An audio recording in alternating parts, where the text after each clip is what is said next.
Жила в лесу зайчиха с маленьким зайчонком. Очень шаловливым зайчонок был ребенком. Беда с малышом таким прямым, он совсем не слушался маму. И вот однажды он маму обидел, как это было сейчас мы увидим. Давай-ка высохни, малыш, очень грязный сидишь. Полезай скорее в ванну и поладишь свою маму. Высосайцу, что за дело? Ты мне, мама, надоела, а жить хочу теперь один. Сам себе я господин.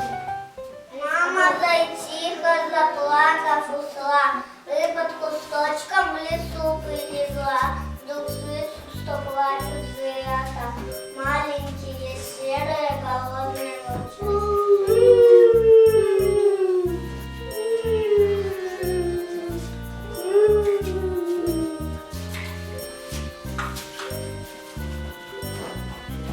Что случилось? Почему? Вы одни здесь, не пойму.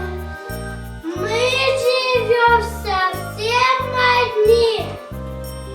Плачем и грустим синих. Дома нету на грибе, и помыша нет воды. Я вот тоже здесь одна. Зайчонку сыну не нужна. Буду мамой вам волчата. Будем вместе жить, ребята. И веселой гурьбой все пошли домой. Счастье дома поселилось, все очистилось, отмылось. Рады дети, рада мама, то, что для счастья